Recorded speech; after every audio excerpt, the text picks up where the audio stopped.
What's up guys, TSJAwesome 628 here, back again with another F1 2020 video, this time for my team career mode at the Japanese Grand Prix. First we have to renew some sponsors, so we're just going to renew the Satellite and Sudo sponsors.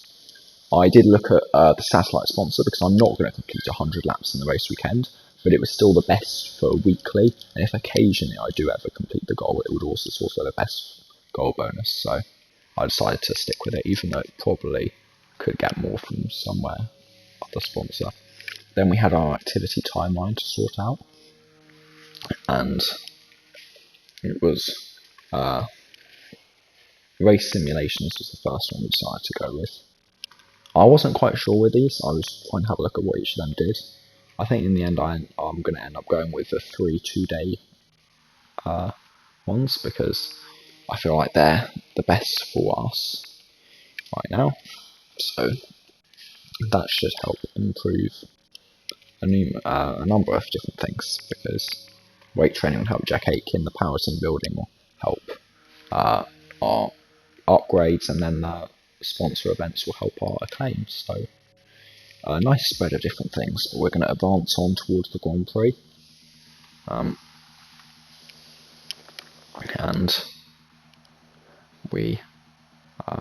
our upgrades are coming in. I'm not sure, I forgot what upgrades we put on for this. Alright, listen up everyone. They've announced that the technical regulations are changing for next season. Now there's a risk that a lot of our hard work could be undone if we're not careful. So let's figure out how to mitigate this. Drivers, take a look at the developments we have and let us know what you want to invest in protecting. Alright everyone, let's get on top of this. Okay, so there's actually a regulation change for next season, which I was probably expecting there to be one. There usually is in the first season of career mode, but it's been decided at the Japanese Grand Prix. Usually it's decided at either Singapore or Russia, but that it doesn't affect us much when we'll see in the future. For the Japanese Grand Prix, qualifying is half dry, half wet, but the race is completely dry, so I'll see whether we can actually do well at this circuit, because it's not one that I'm particularly strong at. In fact, I'm quite weak at it. We also got some power unit upgrades, as Mercedes brought some upgrades to their power unit, which also helps us as well. But after practice, we got a bunch of resource points, and it's just the powertrain that's effective for next season, which is fine by us because we don't have many upgrades on the powertrain side of things. And that means that we just have 2 more upgrades to develop for next season, and that will be fine. I'm not going to do any more powertrain upgrades between now and the rest of the season. In fact, I think I'm going to pretty much stall development and save up resource points. I know we do have that aero upgrade coming in, but I will. If that fails, then we'll redo it. If it doesn't fail, then that's it for upgrades. On to Q1 now. We've started the session and it's raining. It's raining pretty early on, so we had to get out there as quick as possible, and it's just about trying to get a lap in as quick as possible. It's pretty much a one-shot quali for Q1, but you only need to be in the top 15 spaces. Also, it's worth noting the performance patch is out for this episode, but I didn't check the performance charts, I don't think, until the Mexico Grand Prix. So you'll see the first 2. So Ferrari should have got a nerf, and Racing Point should have been improved slightly. But we come round to the end of the lap. It's P3 at the moment, 127.2, but it's going to start raining heavily, so that easily puts us in. Wasn't a quick lap, but still. P8, Jack Aitken just got through in P15, which is pretty good for us. Obviously, top 16 make it through. And, well, Romain Grosjean and George Russell both made it through, as did Antonio Giovinazzi. All at the expense of Fiat, Lando Norris, Lance Stroll and Esteban Ocon, who would have probably been expecting to make it through from this session, but they didn't get the lap in. Now we're on to Q2, and we're going out right at the end of the session because it was raining for most of Q2, but this is going to be where the driest track conditions are, so we make it across the line with 2 seconds to go, the latest pretty much we could have possibly hoped to start our lap, and this should give us the best possible chance of getting in. Obviously, it will hamper us as we go wide at turn 1 and pick up track section warning. It will hamper us when it comes to the race because we won't have a choice of tyre compounds. Those that made it through on the inters will, but Jack Aitken currently sets the fastest lap of 1:34.1 for now, so I think that's roughly what we're aiming for. A 1:34.1 doesn't seem that quick though. I don't know. But we come round the final corner, final couple of corners, and there wasn't much grip on these softs as the track is still drying out, and we come across the line and we set a 1:34.4, and that is enough for P2 in the session. And if you remember what happened early in the session with the 1:34.1, it's a 1:2 in qualifying 2 for TSJAwesome as Jack Aitken tops the session. But obviously we don't know where that's going to relate in Q3. Only the Ferraris also went on the softs, as did George Russell, who couldn't even make it through on the softs, just showing how slow the Williams is. But the Ferraris did go on the softs, so it seems that we're quicker than Ferrari this weekend as a team. That's all I can take from this session. And the first session you couldn't really take anything because it was just about who could get out there first, get the lap in before the rain comes. So Q3 is basically we're going to learn in Q3 where our performance of the car is. But Charles Leclerc almost got knocked out.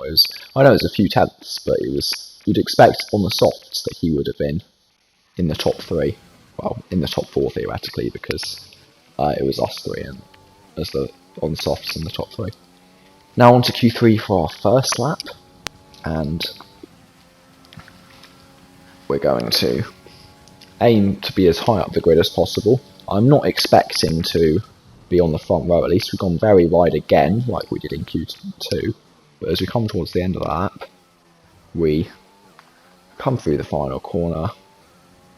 It's a much quicker lap than it was in Q2, but that's just because the rain's gone away now. It was about 8 seconds quicker, and it's a 1:26.1, which is enough for P9 ahead of Sebastian Vettel. So at the moment it's TSJAwesome Ferrari, TSJAwesome Ferrari, which I thought when we were ahead of the Ferraris in Q2 would mean we had a decently quick car, but it seems like the Ferraris are just slow this weekend. But we're going to go on to our second lap now, and we gain a bit of time obviously through turn 1 because we ran wide last time, and we lose that again through the S section, but then we gain it back again. It's a very flowing S section, but it's very hard to nail. And as we come towards the end of that, we're about 6.5 tenths up, and we're going to cross the line, and that is going to be enough for P4 on the grid, which is a very good qualifying. I wasn't expecting much out of this weekend. It's time to remind ourselves of our top 3, Hamilton, Bottas and Max Verstappen. With qualifying wrapped up, we now have our grid lineup for the big race tomorrow. Be sure to join us then for what will no doubt be a fantastic race. So, even though we've won the last 3 races, it doesn't seem like we're going to win a 4th in a row, as Hamilton takes pole from Bottas from Verstappen. So, it's looking good for Mercedes to take home the victory.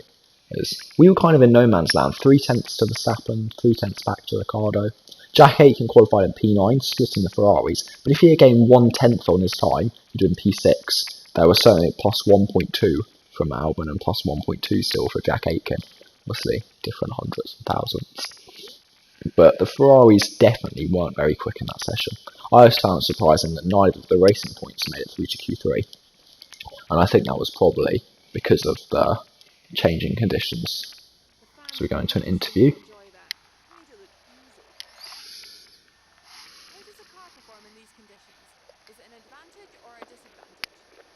Well, it's definitely a very different skill set. I mean, it's quite hard to drive in the wet.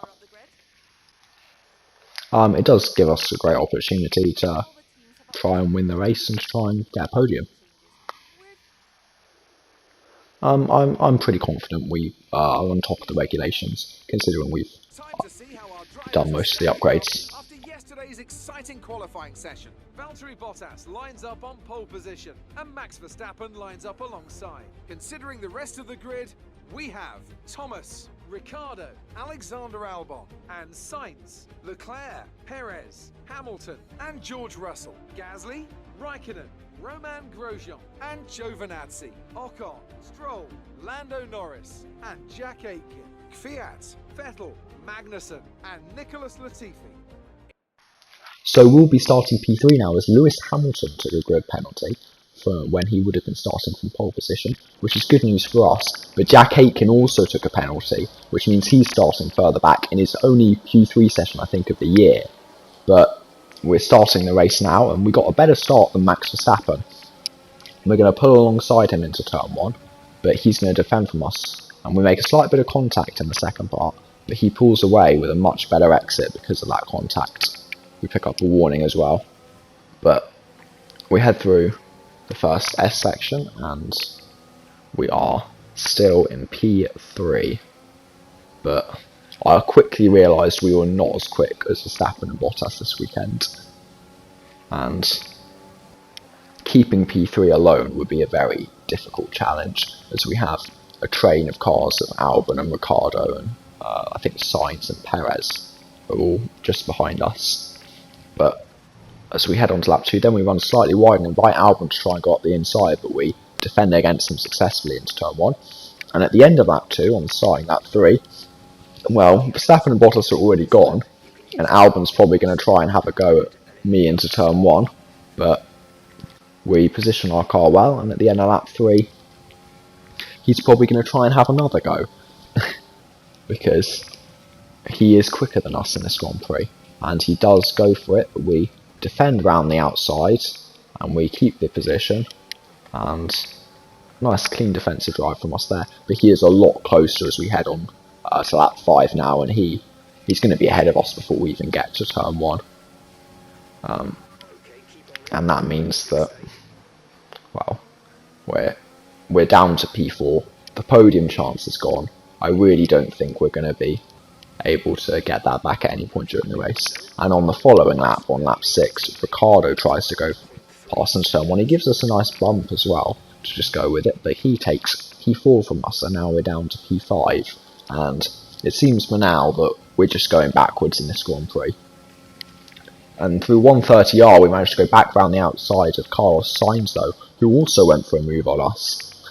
So we really need to start trying to gain some pace in this race. But we do have DRS on Daniel Ricciardo here. We're not going to be able to obviously overtake him because we're too far back, but it may be able to help us defend against Carlos Sainz. And indeed it does, because he can't get us into turn 1. But it doesn't seem like we're going to be defend against him for long, because as we head onto the back straight, onto 130R this time, Sainz is going to try and go round the outside into 130R, but he doesn't even need to try and do that because he's already ahead when we go into the corner. We run slightly wide for our troubles as well, and Sainz obviously chose the medium tyre, actually, because everyone except for the TSJ Racing and the Ferrari cars got a choice of what tyre they started on, but I think everyone chose the softs except for Sainz. Maybe a few cars further back chose different tyres. But as we head into turn 1, we're still in P6 for now. And as we head to the end of lap 8, we're going to come into the pits for our first pit stop onto the hard compound tyre. It's our only pit stop of the Grand Prix.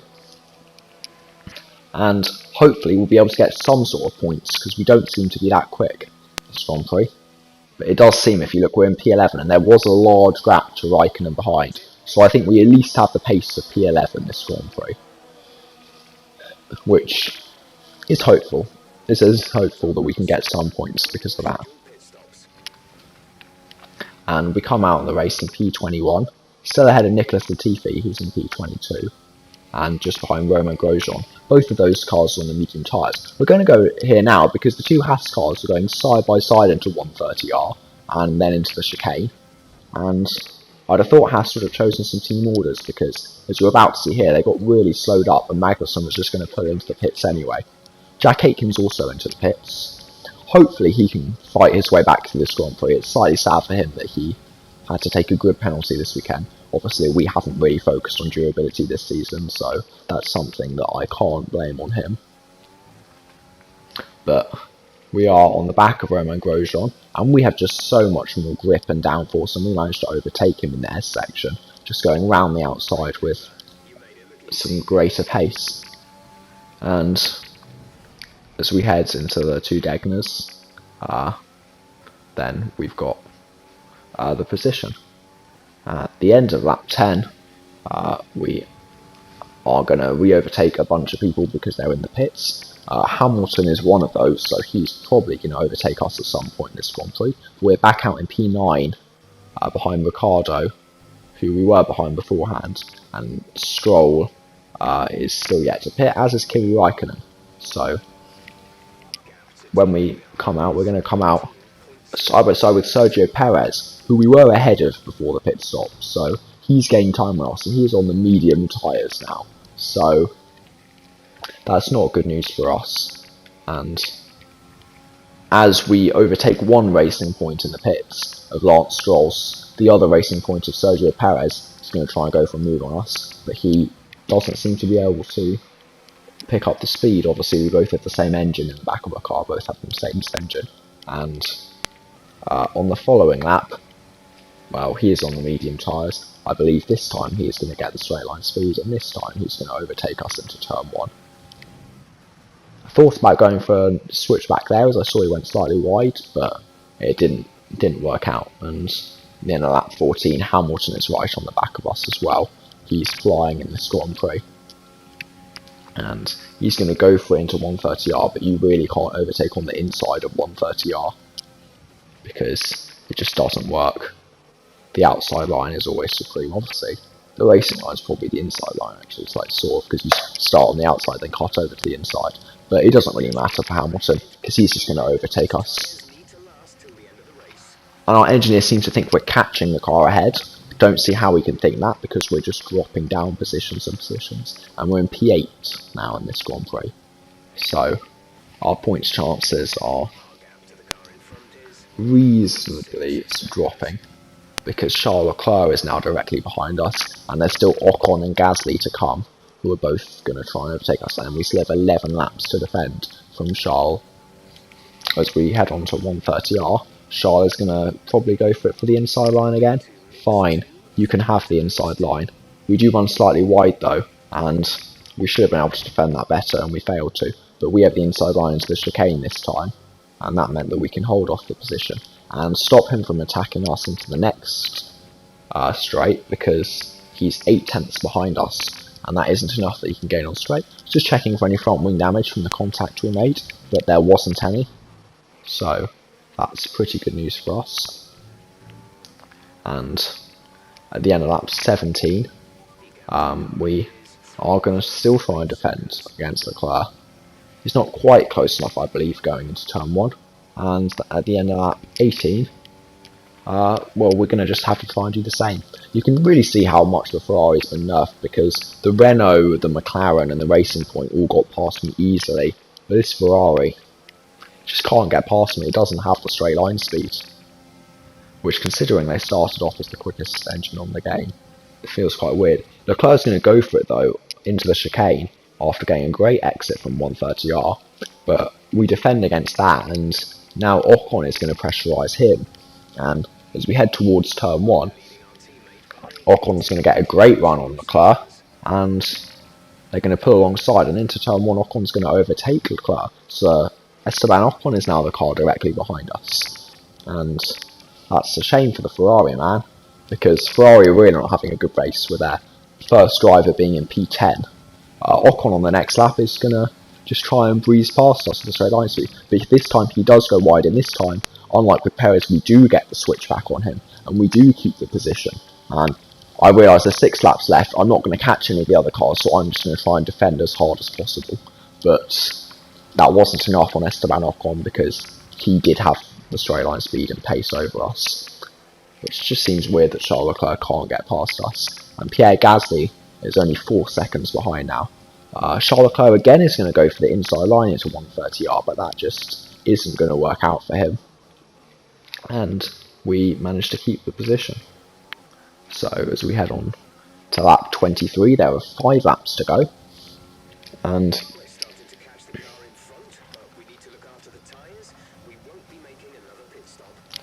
well, Charles Leclerc is going to try and overtake us. Again, our engineer thinks that we're catching the car ahead.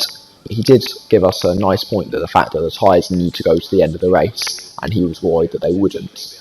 And as you already know, our tyre wear is quite bad, but on lap 24, Charles Leclerc finally gets past us. But you see he's got a horrible run into first corner, and we get the switch back on him again. He tried to take an inside line and went so slowly in, and he should have been easily ahead of us, but instead he isn't. And that means he has to try again on lap 25, but we hold the outside line and we managed to cover him off into turn 1, and there's only 2 more laps that I'm going to have to defend for now as we head on to lap 26, and this means that Charles Leclerc couldn't even get close to us on lap 26, and he's going to only have 1 more chance, and this is his final chance as we set a new personal best of our race, finally improving the pace somewhat, but it's still not quick enough to match any of the cars around us. We really haven't had the pace this race, but it does look like it's going to be P9 as Charles Leclerc fails to get past us. But as we head through the Degner, we make a mistake and run slightly wide, and Charles Leclerc is going to try and pounce on that, and he's going to try and go for it into the hairpin, and we make a bit of contact, we defend against him, and we keep the position on the exit. And Pierre Gasly's caught us by now, but Charles Leclerc is still going to try and get the run on us as Valtteri Bottas wins the Grand Prix. So he led from start to finish as he didn't take pole, like he didn't qualify first, but he started from pole because Hamilton had a grid penalty. And this means that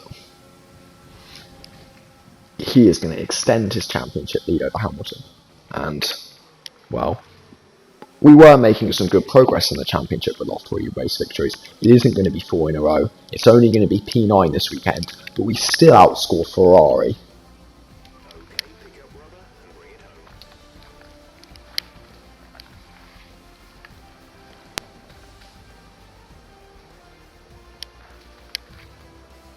See how the driver standings have changed.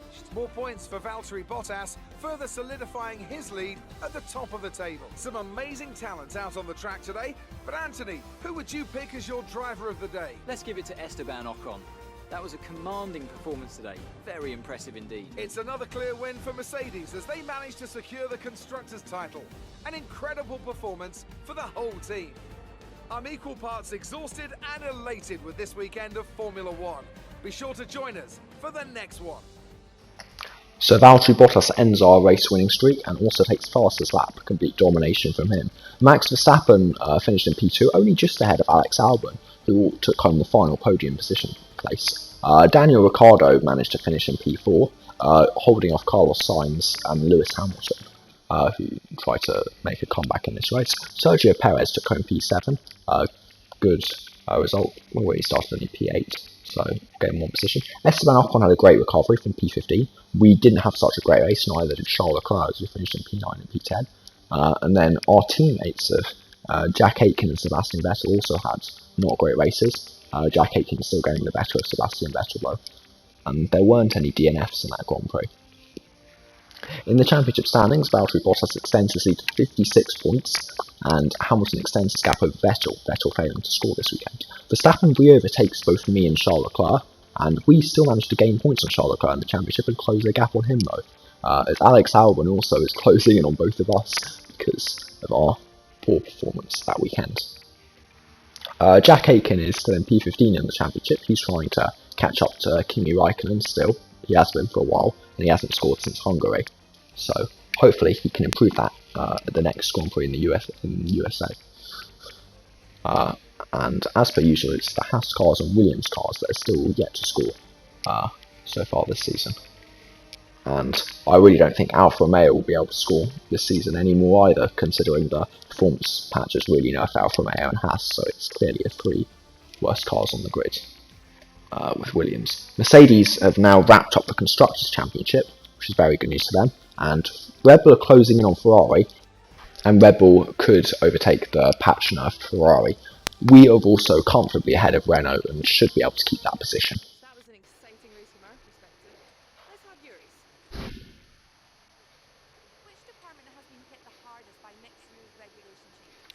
Well, the power units is obviously going to be the one that's hit the hardest because it's the only one that's being affected, but it won't be hit at all because we're going to save all the upgrades, and I believe we're in a really good shape for next season. It wasn't the cleanest race today, was it?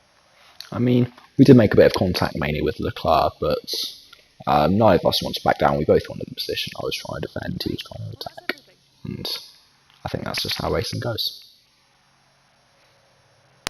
So, in the rivalry, we managed to lose a bit of ground to Alex Albon in the end, even though we qualified ahead of him, which is good, but we should still easily win the rivalry.